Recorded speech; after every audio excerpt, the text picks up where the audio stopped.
आप सभी को जय मसीह की। मैं आपका होस्ट सिलास मुर्मू, मैं आप सभी का होप चैनल हिंदी में स्वागत करता हूं। आज जो हमारा विषय है वो है हम कुछ साबत के विषयों को हम जानेंगे। यीशु मसीह के साथ उसका क्या ताल्लुक रहा बाइबल के तौर पे, और इन सवालों को जवाब के लिए हमारे मंच पे मौजूद है एल्डर एंथनी शर्मा जी। आपका बहुत बहुत स्वागत है हमारे इस मंच पे, और हम आशा करते हैं आज जो सीख हम आपसे सीखने जा रहे हैं, जो परमेश्वर हमें मदद करेगा, उससे हम सब कोई आशीषित हो पाएंगे। प्रिय दर्शकों, हमारी बातचीत शुरू करने से पहले आइए हम प्रार्थना करें।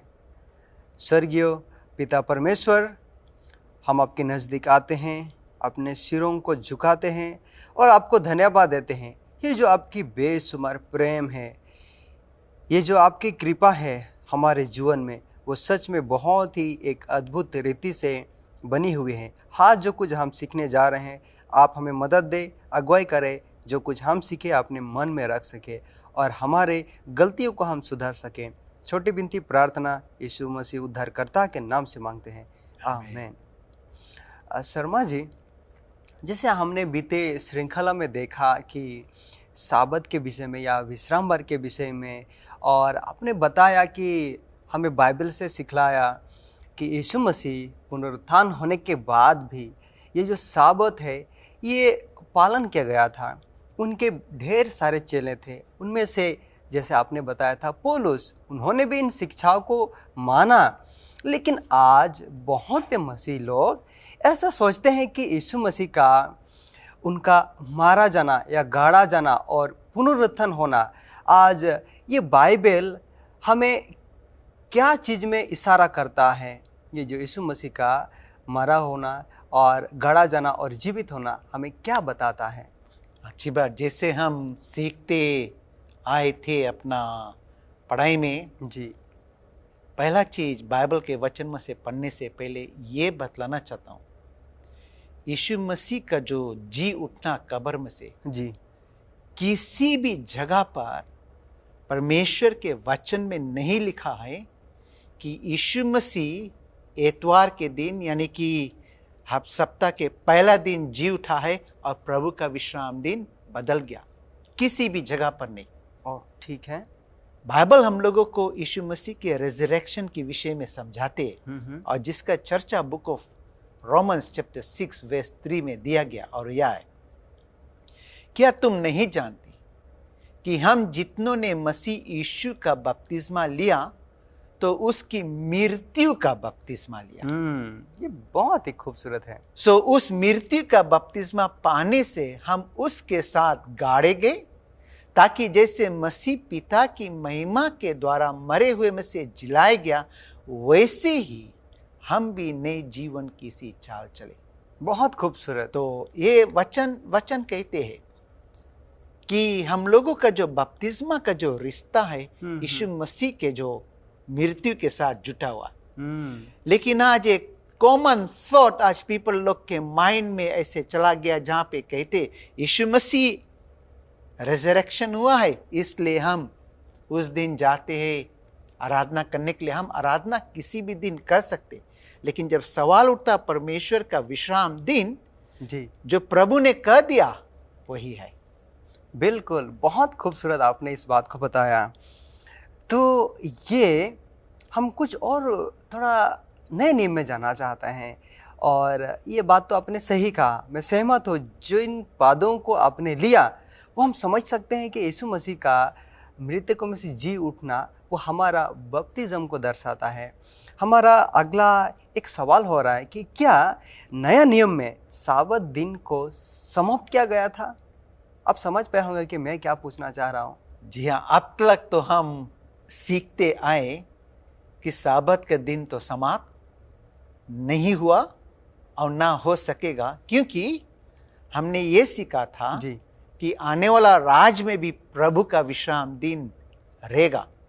लेकिन जब बाइबल की ओर देखते, बुक ऑफ हिब्रूज चैप्टर 4 और वर्स 9 में ये लिखा है, क्योंकि 7वें दिन के विषय में उसने कहीं ये कहा है कि परमेश्वर ने 7वें दिन अपने सब कामों को लिपटा करके विश्राम किया, सो जान लो कि परमेश्वर के लोगों के लिए सब्बत का विश्राम बाकी है। आमीन। ये बहुत ही खूबसूरत बात आपने ये कहाँ से पढ़ा? ये मैंने हिब्रूज के पुस्तक हिब्रूज चैप्टर 4 वर्स 4 और वर्स 9 में से ये बहुत ही खूबसूरत, इसमें साफ पता चलता है कि आज भी वो साबत का दिन है। जी हाँ, ये जो साबत का जो दिन है एक मनुष्य का जो रिश्ता है यीशु मसीह के साथ जोड़ते हैं, और ये जो रिश्ता सदा का जो रिश्ता रहना चाहिए, बहुत बहुत ज़रूरी है। अपने इस बात को नए नियम से हमें दिखलाया, तो हम ये थोड़ा जानना चाहते हैं कि ये जो यीशु मसीह के प्रेरितों थे, इतने सारे थे, और एक भी बात है कि जो पहली कलीसिया थी जो न्यू टेस्टामेंट में नए नियम में, क्या वो लोग साबत का दिन को पालन किए थे?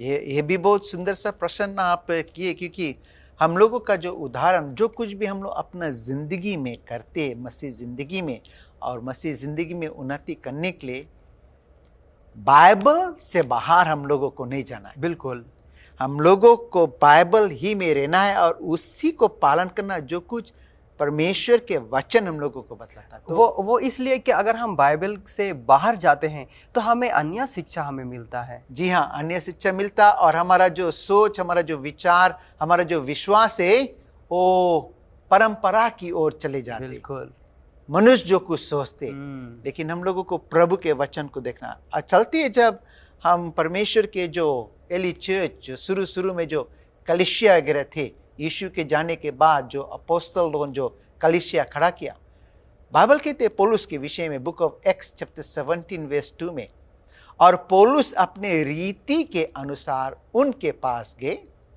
और 3 सब्त के दिन पवित्र सांस से उनके साथ विवाद किया। तो बाइबल यहाँ हम लोगों को बतलाता है कि पौलुस यहाँ पर विश्वासी लोगों के बीच में गया और साबत के दिन उन लोगों से बातें किया, और उसी ही किताब में chapter 18 book of Acts chapter 18 और वर्स 4 में कहते, वह हर एक सब्त के दिन, देखते, वह हर एक सब्त के दिन आराधनालय में वाद विवाद करके यहूदियों और यूनानियों को भी समझाता था। बिल्कुल सही बात। हम आपसे आगे जानना चाहेंगे कि ये प्रारंभिक कलीसिया साबत के बारे में वो लोग क्या सोचते थे। प्रिय दर्शकों, बहुत ही दिलचस्प बातचीत हो रही है, कहीं मत जाइएगा। हम फिर से मिलते हैं एक छोटे सी ब्रेक के बाद। प्रिय दर्शकों, आप सबों का फिर से स्वागत है और हम आनंद ले रहे हैं कि इस अध्ययन का। हम चलते हैं हमारे अतिथि की ओर। शर्मा जी, आपने कुछ समय पहले बताया कि प्रारंभिक कलीसिया में भी इस साबत वो लोग किस तरीके से सोचते थे, किस तरीके का वो विचार करते थे। तो हम जानना चाहते हैं कि और कौन से आयत बाइबल में से हम पाते हैं जो हम इसके बारे में सीख सकते हैं। हम एक उदाहरण मैंने आपको दिया था पौलुस के विषय में जी, कि पौलुस हर एक सब्त के दिन कलीसिया के लोगों के साथ होकर प्रभु के वचन में से पढ़ते थे। लेकिन एक जगह और हम लोगों को मिलता है बुक ऑफ एक्स चैप्टर 16 और वर्स 13 में, सब्त के दिन हम नगर के फाटक के बाहर नदी के किनारे यह समझ कर गए कि वहां प्रार्थना करने का स्थान होगा, और बैठकर उन स्त्रियों से जो इकट्ठी हुई थी बात करने लगे। किस दिन? साबत के दिन। साबत के दिन। तो साबत के दिन स्तुति का, आराधना का, प्रार्थना का समय। और यहाँ पर जब हम लोग देखते हैं यीशु मसीह के पुनरुत्थान 15 वर्ष बाद ये जो किताब है, प्रेरित का जो किताब है वो लिखा गया था, और उस किताब में कम से कम 80 बार हम देखते हैं जो सब्त मेंशन है। बहुत खूबसूरत। तो ये चीज हम लोगों को देखना, जब कोई एक चीज अगर 4 या 5 बार अगर ज्यादा मेंशन हम लोग, इसका इंपॉर्टेंस है। 80 टाइम्स खाली बुक ऑफ एक्स में हम देख सकते हैं सब्त मेंशन है, जहां पे पौलुस और पीटर। मैं आपके बात से सहमत हूँ। जैसा आपने बताया, हमें प्रेरितों के कामों के किताब में से हमने देखा, और आप इस बात भी हमें दोहरा रहे कि 80 बार जिक्र किया गया है। लेकिन आज जो हम देखते हैं कि अधिकतर या अधिक मात्रा में रविवार के दिन मसीह विश्वासी लोग वो लोग कलीसिया में जाते हैं, आराधनालय में। क्या वो ऐसा है कि यह क्या हो गया, कुछ बदलावट उसमें आया है? क्या आप हमें बता सकते हैं? हम देखते हैं कि जो लोग आज जो संडे के दिन चर्च जाते, अगर उन लोगों से अगर एक वैसे अगर पूछा जाए कि आप इतवार के दिन चर्च क्यों जाते, ज्यादा से ज्यादा लोग ये कहेंगे हमारा छुट्टी है, हमारा सुविधा है, हम जाते। लेकिन जब हम परमेश्वर के पास आते हैं, हम लोगों को अपना सुविधा नहीं देखना है। बिल्कुल, हम लोगों को परमेश्वर के वचन को देखना है। लेकिन आज जब हम थोड़ी देर तक जब हम इतिहास में कर जाए कि जो इतवार के जो दिन है ये कैसे कलीसिया के अंदर आया। जी हाँ, यही कुछ अगर आप बता देंगे तो शायद हमारे दर्शकों को मदद मिलेगी। जब हम देखते हैं ये जो दिन का जो नाम दिया गया, इतवार का जो दिन, हम लोग सबत के दिन, और सबत था उसको आज के जमाने में लोग उसको शनिवार कहते। इतवार के दिन, संडे में, इतवार के दिन इसको हम अंग्रेजी में क्या कहते? संडे बोलते हैं। ये जो नाम जो दिया गया है वो पेगन्स नेम है। वो पेगन्स कौन लोग? पेगन जो ये जो लोग जो तरह तरह चीजों को तरह तरह डिफरेंट दिन में वो लोग स्तुति और आराधना करते थे। तो इतवार के जो दिन था उस दिन में वो लोग सूरज की पूजा करते थे।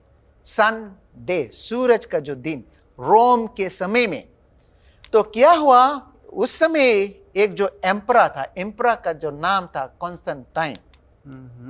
ये जो कॉन्स्टेंटाइन अपना जो कुर्सी है या जो राज गद्दी उसको बचाने के लिए उसने एक डिक्री निकाल दिया, लोगों को जो फेवर है अपनी ओर खींचने के लिए, कि ऐसा करने से उस एम्परा बन सकता। और हम लोगों को याद दिलाता है जब हम लोग history of the Christian church अगर वॉल्यूम 3 5th एडिशन में अगर जाते पेज 318 में, एम्परा कॉन्स्टेंटाइन AD 321 में ये डिग्री, ये जो लॉ पास कर दिया था कि जो इतवार का जो दिन है, जो संडे का जो दिन है, उसको उठा दिया सब्त के दिन से ऊपर।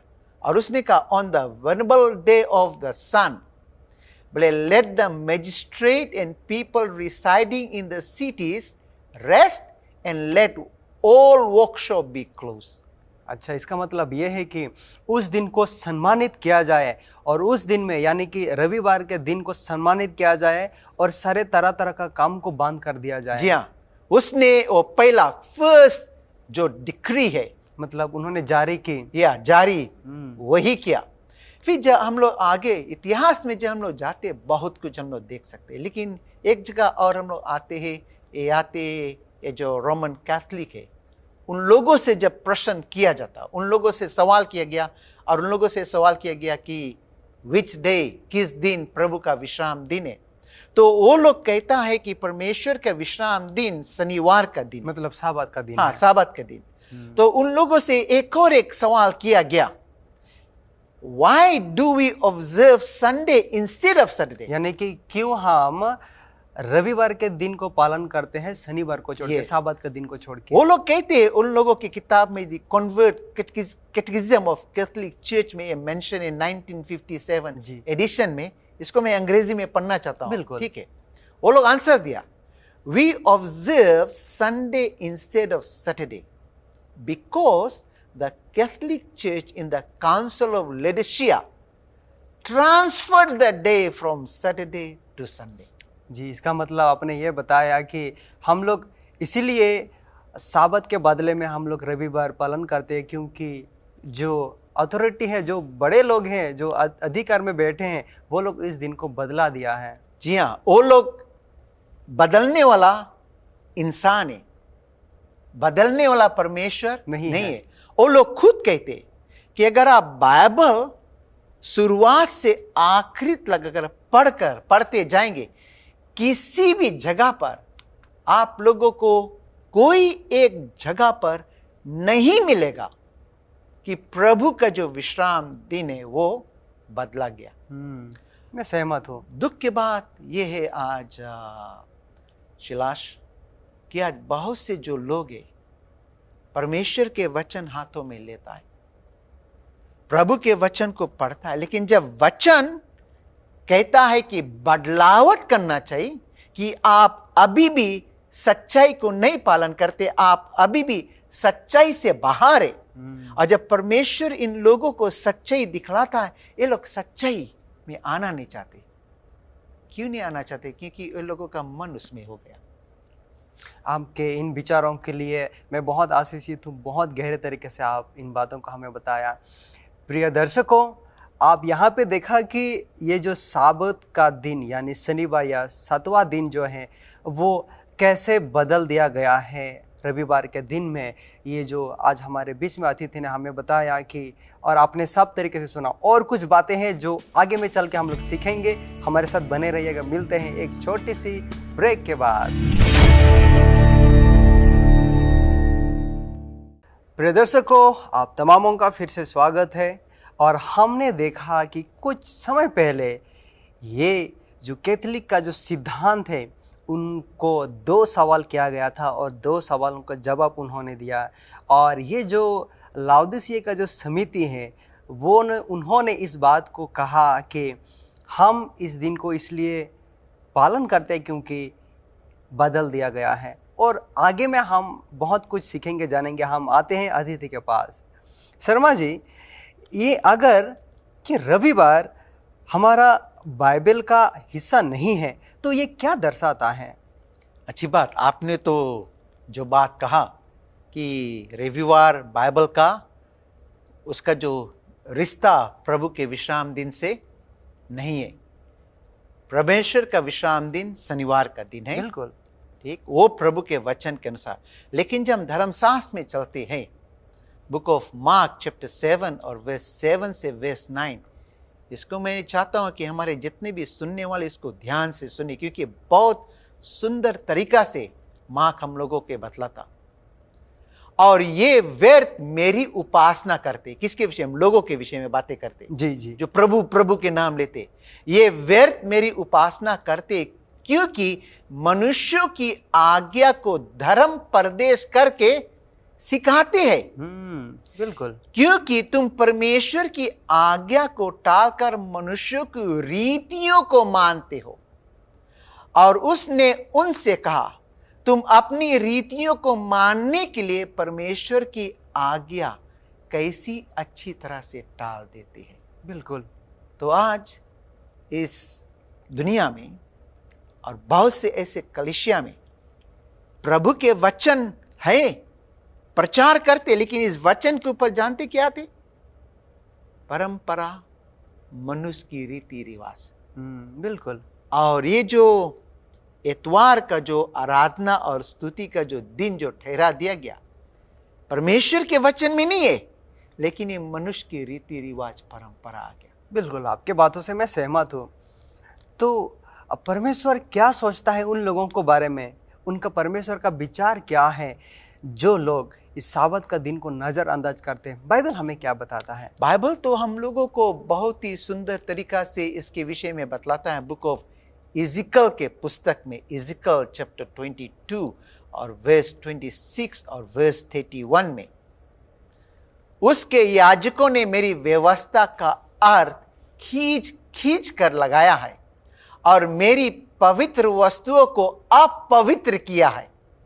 देखते, पवित्र वस्तुओं को अपवित्र किया। और परमेश्वर की विश्राम दिन पवित्रता जी, और उसको क्या किया? आज बहुत से जो लोग उसको अपवित्र की तरह उसको देखता। बिल्कुल। फिर उन्होंने पवित्र अपवित्र का कुछ भेद नहीं माना और ना औरों को शुद्ध अशुद्ध का भेद सिखाया है। और वे मेरे विश्राम और वे मेरे विश्राम दिनों के विषय में निश्चित रहते, जिससे मैं उनके बीच अपवित्र ठहरता हूं। इस कारण मैंने उन पर अपना क्रोध भड़काया है। मतलब परमेश्वर को बहुत ही दुख लगता है इस बातों से, जबकि उसके पवित्र दिन को अपवित्र किया जाता है। क्योंकि जैसे आपने कहा, दुख लगता है, परमेश्वर आंसू भी तो बहाता है ना। बिल्कुल। परमेश्वर लोगों को देखता है कि किस तरह से आज इस दुनिया में जो लोग है परमेश्वर के वचन के साथ खिलवाड़ करते। बिल्कुल सही बात है। वचन कहते कुछ, वो लोग सिखाते कुछ, लेकिन मैं आज ये कहना चाहता हूं, स्वर्ग आप मुझे नहीं लेके जाएंगे और ना बिल्कुल। मैं आपको लेके जाऊंगा। हमारा रिश्ता प्रभु के साथ, हम लोगों को इस राह पर चलने के लिए बहुत से लोग हम लोगों के राह पर आएंगे, भटकाने की कोशिश करेंगे, हटाने की कोशिश करेंगे। बिल्कुल। लेकिन हम लोगों को प्रभु के वचन में चलना है, और अभी अगर प्रभु के वचन से बाहर है, हम लोगों को प्रभु के वचन में आना है। ये बहुत बहुत जरूरी है। और जब परमेश्वर कहता है पवित्र, उसको आप पवित्र करने की कोशिश ना करें। बिल्कुल। मैं आपके इन विचारों से मैं सहमत हूँ, और मैं सब तरीके से समझ सकता हूँ कि कौन सी चीज़ें पवित्र है और कौन सी चीज़ें अपवित्र हैं। तो मेरा ये एक मन में विचार आ रहा है कि ये जो साबत का इतना एक अहम हिस्सा बाइबल में से हम पाते हैं, तो मेरा ये जानना है कि ऐसा कौन से प्राथमिक हमारा कारण है जब हम बाइबल के साबत को हम पालन करते हैं। मैं, अगर आप मौका देंगे, मैं एक वेस पढ़ना चाहता हूँ। बिल्कुल। जो हम लोगों को book of Matthew chapter 15 verse 3 में कहते कि तुम भी अपनी रीतियों के कारण क्यों परमेश्वर की आज्ञा टालते हो? क्यों अपने रीतियों के कारण क्यों परमेश्वर की आज्ञा टालते हो? क्योंकि बाइबल कहते हैं यदि तुम मुझसे प्रेम रखते हो तो मेरी आज्ञा को मानोगे। मानोगे। बहुत खूबसूरत बात। तो आज बहुत से जो लोग हैं, वो लोग रीति रिवाज को लेकर चलते, वो लोग उन सब चीजों को लेकर चलते जो कुछ उन लोगों को सिखाया जाता है। लेकिन बहुत से ऐसे लोग हैं आज इस दुनिया में जो सुनकर सीखे, पढ़कर नहीं सीखे। लेकिन अगर आप पढ़ नहीं पाते तो किसी से कहिए कि आपको बाइबल के सही वचन बताए, ताकि आप सही राह पर आने पाए। आपका बहुत बहुत शुक्रिया, बहुत बहुत धन्यवाद। परमेश्वर आपको बहुत आपके आशीष दे। आपने बहुत ही साफ तरीके से हमें इन पदों को बताया, और हम समझ सकते हैं कि बहुत लोगों के मन में ये जो विचार थी, प्रश्न थे, आपने उन सारे सवालों का प्रतिक्रिया दिया। हम चाहते हैं कि इस प्रोग्राम को आखिरी करने के लिए आप एक छोटी सी प्रार्थना में हमें अगुवाई करें।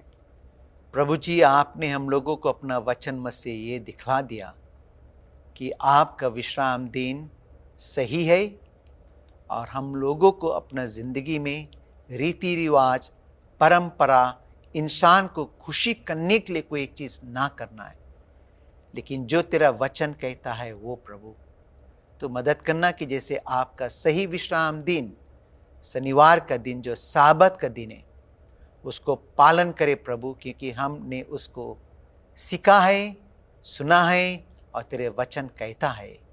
ये प्रार्थना यीशु के नाम, आमीन। आमीन।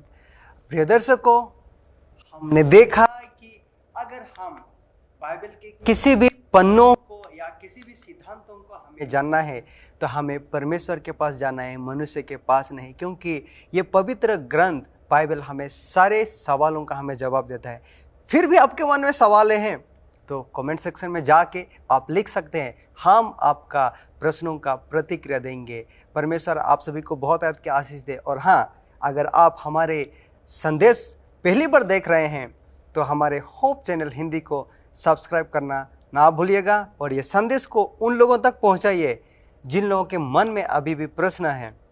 परमेश्वर आप सभी को आशीष दे और आपका दिन शुभ हो।